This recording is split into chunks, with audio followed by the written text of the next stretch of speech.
Hello my dear students, welcome back to channel my new video. My name is Samed from A1 coaching. तो बेटा मैंने आप लोगों को लास्ट में ऑपरेटिंग एक्टिविटीज़ का क्वेश्चन करा दिया था। उम्मीद करता हूँ आप लोगों को ऑपरेटिंग एक्टिविटीज़ अच्छे से निकालना आ गया। अब हम लोग बात करेंगे इन्वेस्टिंग एक्टिविटीज़ की, ठीक है। तो इन्वेस्टिंग एक्टिविटीज़ क्या होता है इसके बारे में पहले हम लोग देखते हैं। मैंने शॉर्ट में तो आप लोगों को बताया था पूरे पहले वाले पार्ट में, बट आज थोड़ा सा डिटेल में बात करेंगे और देखेंगे इसके क्वेश्चन हम लोग कैसे करते हैं, ठीक है। तो अपना कॉन्सेप्ट बनाते जाओ और क्वेश्चन को करते जाओ। तो इन्वेस्टिंग एक्टिविटीज़ के लिए इन्वेस्टिंग एक्टिविटीज़ में सबसे पहले आती है ना, दो चीज़ें आती हैं। सबसे पहले बेटा आता है आपका फिक्स्ड एसेट, और दूसरी चीज़ जो आती है बेटा उसको हम लोग बोलते हैं नॉन करेंट इन्वेस्टमेंट, ठीक है। तो दो चीज़ें आती हैं, पहला है fix asset and second is non current investment. तो फिक्स एसेट समझते हो ना, फिक्स एसेट का मतलब होता है लैंड, बिल्डिंग, मशीन, ये सारी चीज़ें फिक्स एसेट पे आती है।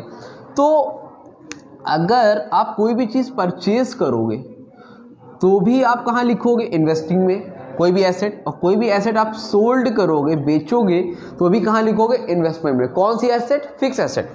अगर आप कोई नॉन करेंट इन्वेस्टमेंट परचेज करोगे वो भी कहाँ लिखोगे? इन्वेस्टिंग में। कोई भी आप नॉन करेंट इन्वेस्टमेंट सोल्ड करोगे वो भी कहाँ लिखोगे? इन्वेस्टिंग में।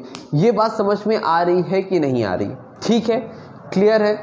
अब देखो, फिक्स एसेट आपने परचेज करी या सोल्ड करी इन्वेस्टिंग में, नॉन करेंट इन्वेस्टमेंट आपने परचेज करी, सोल्ड की इन्वेस्टिंग में, ठीक है, क्लियर। अब इसके दिखे देखो क्वेश्चन अगर आएगा तो कैसे करोगे आप? ऐसे एक बना लो फॉर्मेट, ठीक।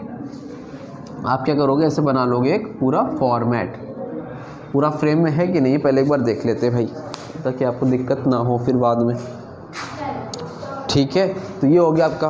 अब इसमें देखो, कोई भी अगर आपने एसेट परचेज करी तो कहाँ लिखोगे? ऐसे लिखोगे। एसेट परचेज की तो लिखना परचेज ऑफ एन एसेट।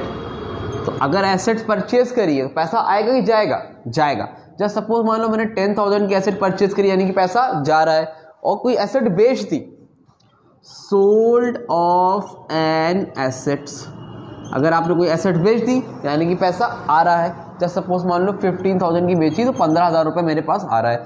समझ में आ गया? सेम ऐसे नॉन करेंट इन्वेस्टमेंट होगा। अगर आपने कोई नॉन करेंट इन्वेस्टमेंट परचेज करी तो लिखोगे परचेज ऑफ NCI। NCI मतलब नॉन करेंट इन्वेस्टमेंट। कितने की?